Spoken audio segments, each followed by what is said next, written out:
following is a special documentary presentation of News 4.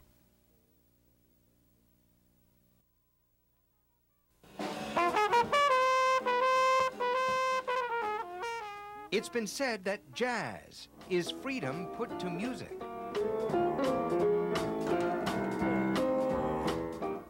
A free flow of notes emanating directly from the soul. It grew from the tortured souls of slaves yearning to be free. Buffalo was a sanctuary for escaping slaves, where the road to freedom brought them to the Niagara River for safe crossing into Canada. Buffalo was where African Americans built their own church and helped begin the nation's first civil rights movement. And where musicians of color established a club that would produce some of the best jazz in the nation, a legacy still very much alive to this day. Rich Newberg reports Buffalo Soul. The legacy plays on, with contributing reports by Mylous Hairston. If African Americans in Buffalo came to the Michigan Street Baptist Church to set their spirits free, they gathered at the Colored Musicians Club across the street and down the block to celebrate that freedom through music. The legends of jazz played here, and careers of young budding musicians were made here, and the legacy plays on. Them that's got shelter, them without shelter. The soul comes from slavery. And in order for them to survive, they would chant and chant and chant. If we chant long enough, maybe God will hear us. Maybe God will hear us.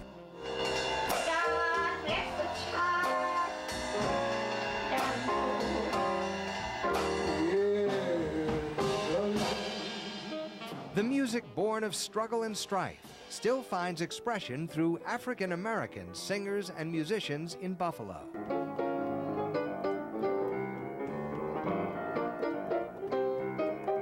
It started on the riverboat. Yeah. You know, you put that bale of cotton down, come on, get on the boat here. And they play on the boat. That's how it started, on the boats. And that's our music. That's the black man's music is jazz.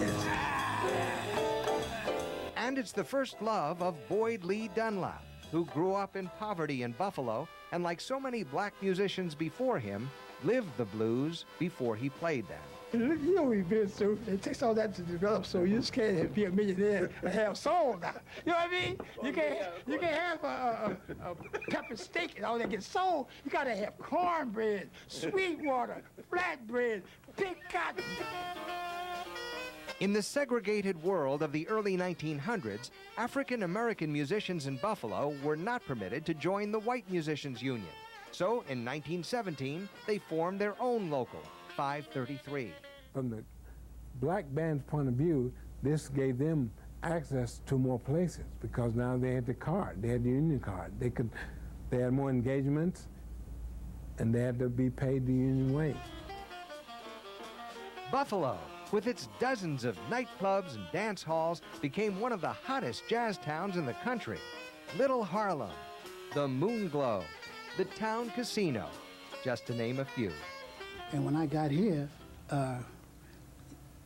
like you could say, it blew my mind because everybody was blowing. Everything was happening. Every groove you want to mention was groove.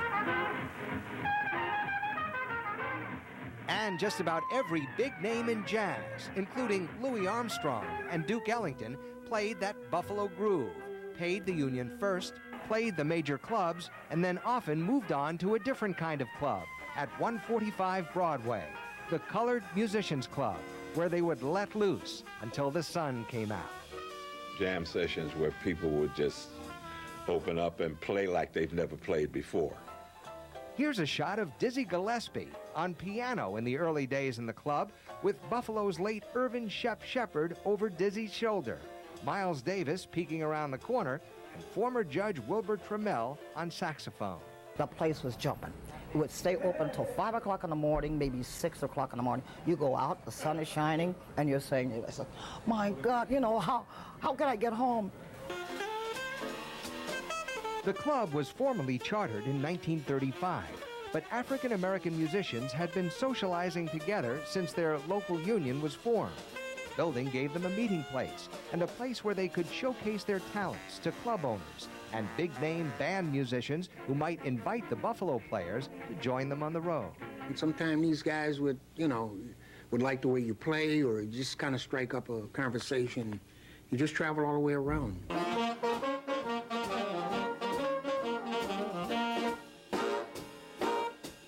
The club would come to symbolize the best in jazz, and people packed the house to experience it.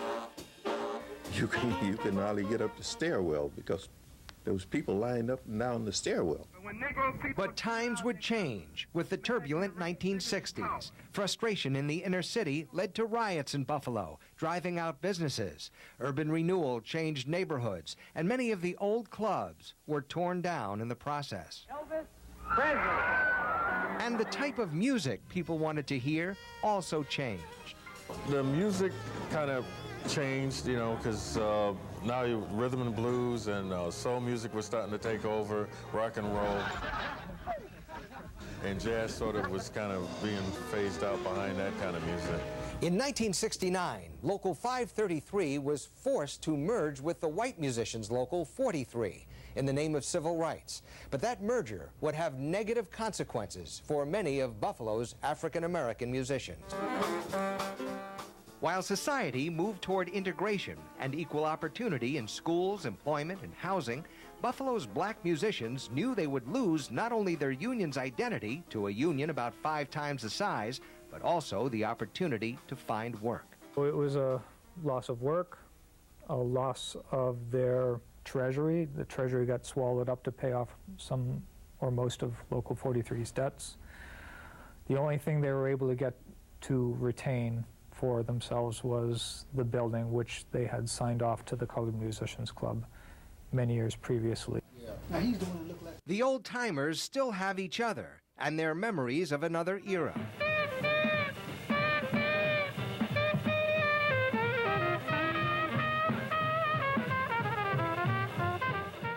But jobs for many these days are few and far between. We have nowhere to work. We have nowhere to work now. If any place to work, they got the white boys in there now. Charles Reedy, who once played with an all-white band out of Niagara Falls, his hometown, had joined the newly merged Buffalo Union, Local 92, with the hope of finding steady work. I joined the 92nd in 1972, I think it was. Since I've been in that union, I have yet to have a call for a job. But Dick Reederer, vice president of Local 92, says whenever there were opportunities for blacks and whites to play together, the only thing that really mattered was how well a musician could play. Play a certain style of music and played it well. That was what was paramount as far as importance, and not particularly what he looked like. Integrated big bands are still around. This is the Jim White Apollo Big Band playing at a Buffalo fundraiser for the Colored Musicians Club. As for the club's future,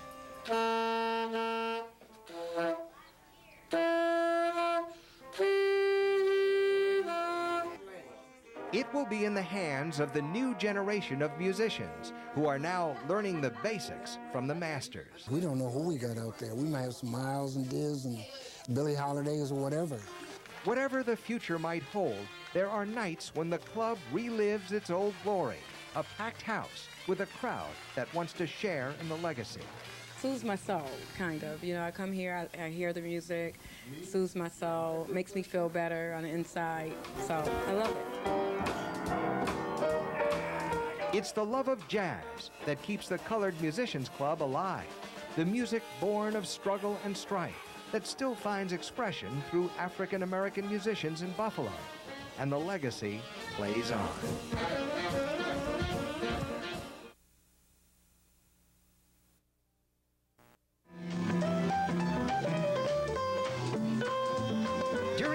last 3 decades, Al Tinney was as familiar to the Buffalo jazz scene as Louis Armstrong was to the world of jazz.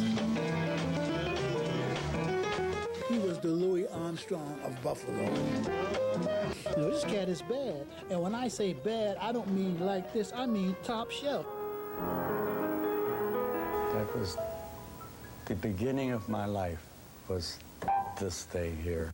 And like Armstrong, Al Tinney was an innovator and a creator. I think safely we can say that Al Tinney was one of the founding fathers of modern jazz music. He worked with George Gershwin when he was only 14 years old. And even appeared on stage in the original 1935 Broadway production of Porgy and Bess. Al's role was to lead a children's band on stage. I had just come out of the Gershwin thing, and I brought a lot of the inner voice changes, you know, with me, and not knowing that it was going to set a precedent, you know, of bebop. When he turned 19, Al became a band leader in a Harlem club called Monroe's Uptown House, with an up-and-coming saxophonist by the name of Charlie Parker joining the ranks under Al. This is when modern jazz, or bebop, began to find its voice.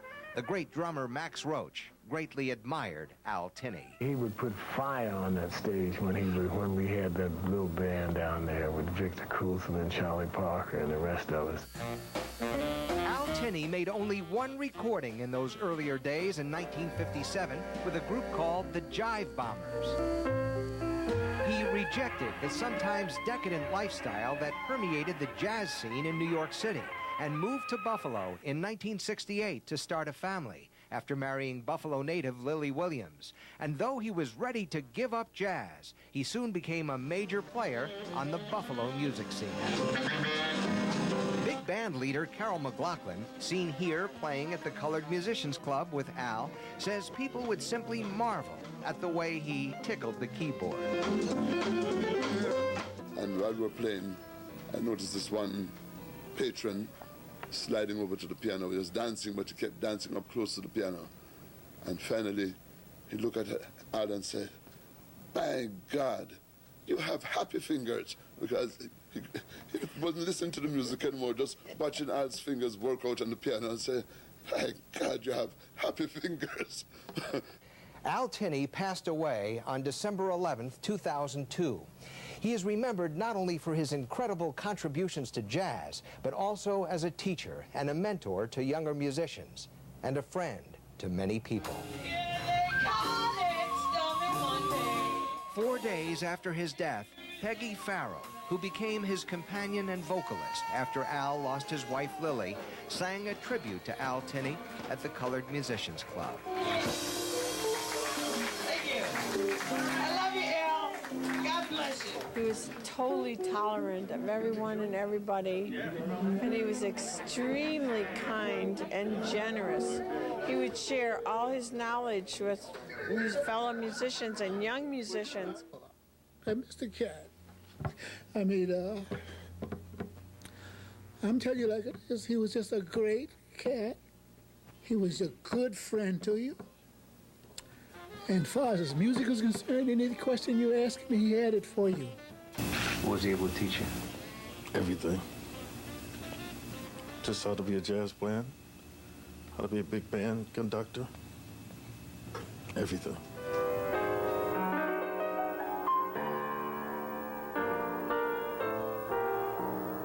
What he brought to the piano, magic.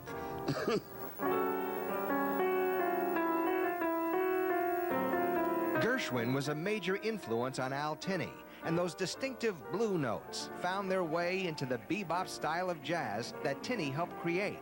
And for 3 decades, Buffalo was blessed with a true giant of jazz who never craved fame, just an opportunity to play the music he loved and pass on a few pointers to younger musicians lucky enough to have crossed his path. I like that too.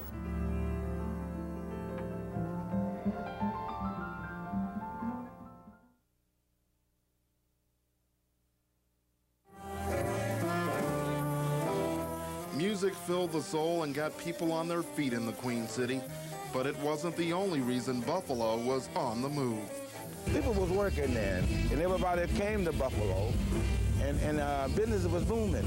When I was a young man living in this city, everybody had a job. It may be hard to believe now, but in the 1930s, 40s, and 50s, Buffalo was considered by many African Americans as the city of opportunity. Those who lived the life say the area's industrial boom, led by the auto and steel industries, offered a chance for a better life. I heard about you could get paid by the hour, and I had never heard of anybody getting paid by the hour. Electa Corton and her friend Mary Chappelle are both 97 years young. Chappelle, who moved to Buffalo in 1935, says African Americans were recruited from the South and got jobs in steel plants because immigrants refused to do the work. Europeans said they'd commit suicide before they swallowed that heat in those 3 plants. They couldn't take it. The jobs that African Americans often were given or allowed to accept in this period were the jobs that would have been labeled Negro work. Dr. Felix Armfield is an associate professor of history at Buffalo State College and has done extensive research on Buffalo's black community. That community in Buffalo of the 1920s and 30s and 40s is by and large a working class community. I did the housekeeping just like everybody else. You got $1 a day, a sandwich, and a token. But Eva Noles was capable of much more. Eventually, a dare led to Eva Noles making history in Buffalo. I took the dare. I applied for to become a student. Noles broke the color barrier when she became the first African American to train as a nurse in Buffalo. Buffalo City Hospital, the forerunner of today's Erie County Medical Center, was the proving ground. They never heard that blacks were not accepted.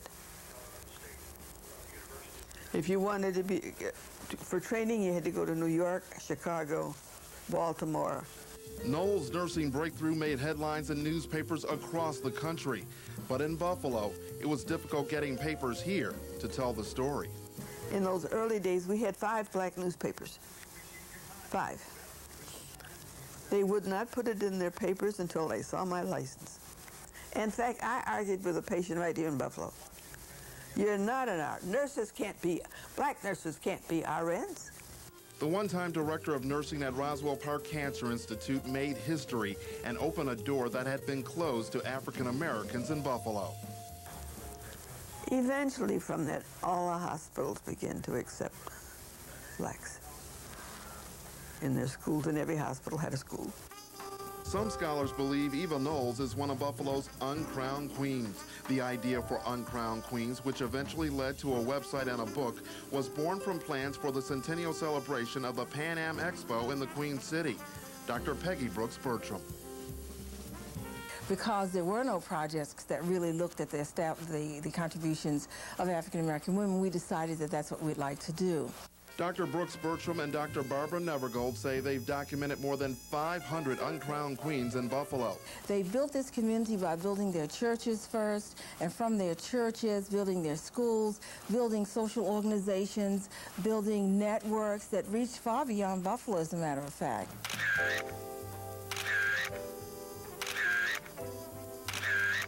Snapshots of the life.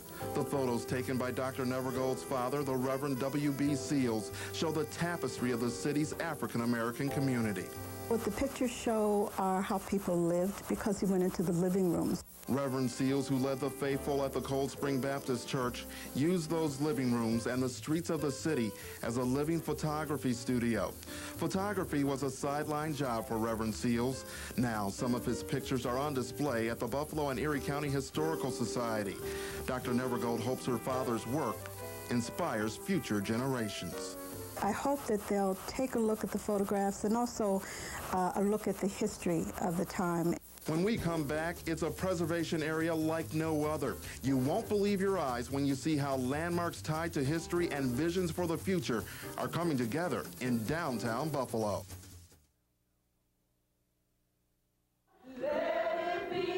Sweet, sweet sound in your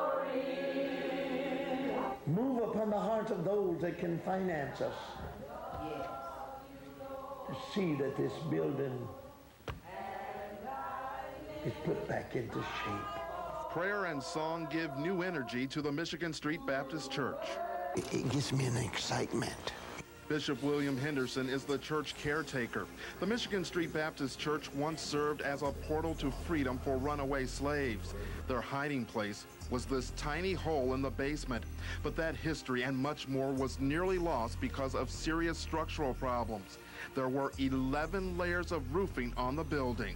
It was just a miracle of God that the roof, with the weight of the snow, the damp snow, didn't cave it in. We brought you the story of the Michigan Street Baptist Church several years ago. At that time, there was talk of restoring this landmark. Big plans with an even bigger price tag. But today, that talk is much closer to becoming reality. The roof has been completed. The rafters are stabilized. The back wall that was bulging out has been partially repaired. The bishop's prayers are being answered thanks to the Buffalo Niagara Freedom Station Coalition. The coalition has been able to secure more than $500,000 in the past year to preserve this landmark. Buffalo City Court Judge and Coalition Board Member Robert Russell. We're hoping that this could be a centerpiece for tourism here in the city of Buffalo.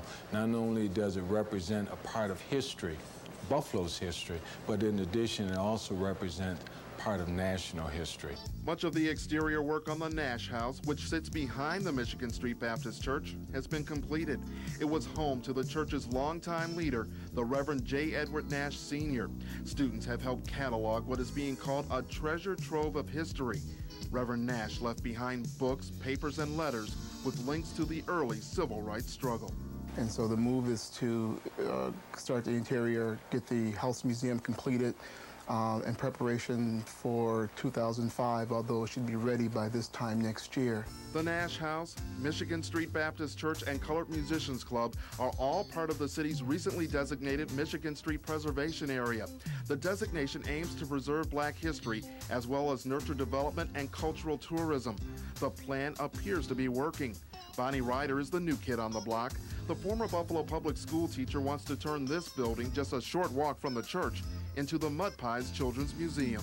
We have an interactive museum for kids. Some of the exhibits will focus on Black history and include the Underground Railroad. But we want to make sure that they understand that the Underground Railroad developed because of basic brutality to begin with. And we want to make sure that the story is told not in a romanticized way, but in a realistic way. Authenticity is the key to heritage tourism. And in Buffalo, what you see is a real part of history. You know that song? Here at the Colored Musicians Club, the music and the legacy play on, despite all the changes in society. The hope now is to restore this old landmark and keep it active so that visitors from around the country and around the world can also get a glimpse into the soul of a city that is still in the jazz groove. For Mylous Hairston, I'm Rich Newberg. Good night.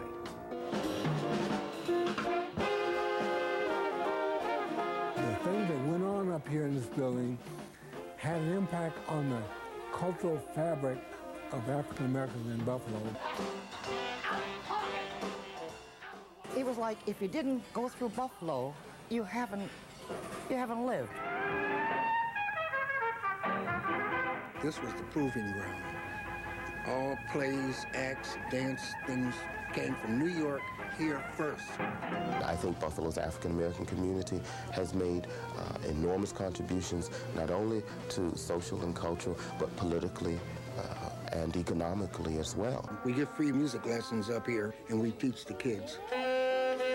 Okay, not bad, not bad. That's a legacy. That's something that you have to do.